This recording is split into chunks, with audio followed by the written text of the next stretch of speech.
Happy holidays and welcome to my YouTube channel. This recipe is a holiday favorite. It's cranberry loaf. You're gonna cut half a cranberries in half and preheat the oven to 350. Here we're adding the dry ingredients. First, I made this recipe with cream cheese filling. You can skip it and just make the cake alone. You just have to double the loaf ingredient. For instance, where you see 1.5 cup of flour, you use 3 cups. Where you see half a cup of butter, you use 1 cup. Basically just double the ingredients.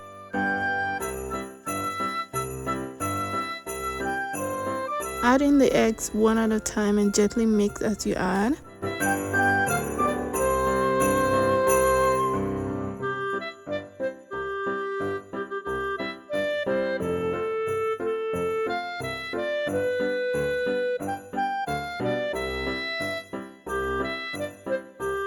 Add in the dry ingredients and beat. I divided it into 3 parts.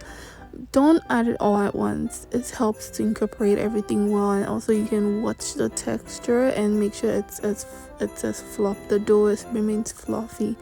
I used sliced almonds. I prefer sliced almonds for this recipe, but you can use walnuts or any nuts of choice.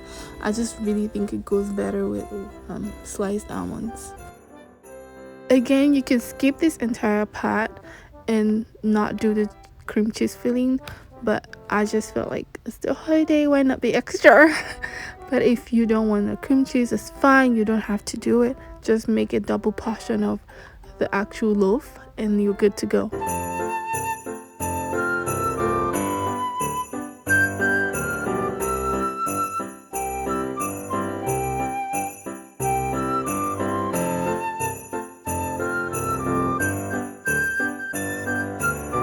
If you decide to be extra like me and go ahead and make the cream cheese filling, make sure that you only do 1/3 of the batter at the bottom. So you want to do as little as possible at the bottom of the pan.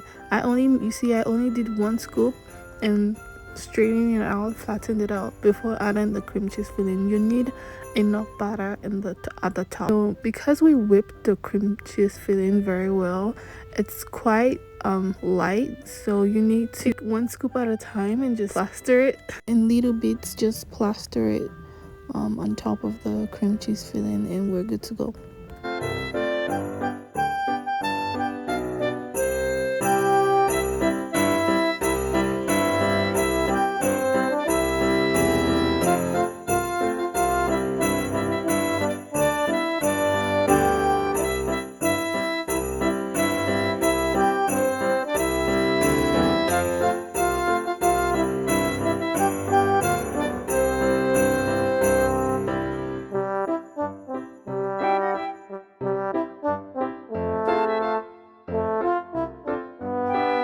Something to note for those who will be using the cream cheese filling, I would recommend putting this in the fridge for about 30 minutes to an hour before baking so that the cream cheese can actually solidify before we bake.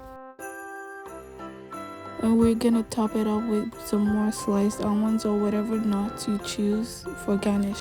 We're gonna bake this for about 40 to 45 minutes. Then you do the toothpick test. If it's not done, make sure you cover it and bake for a few more minutes.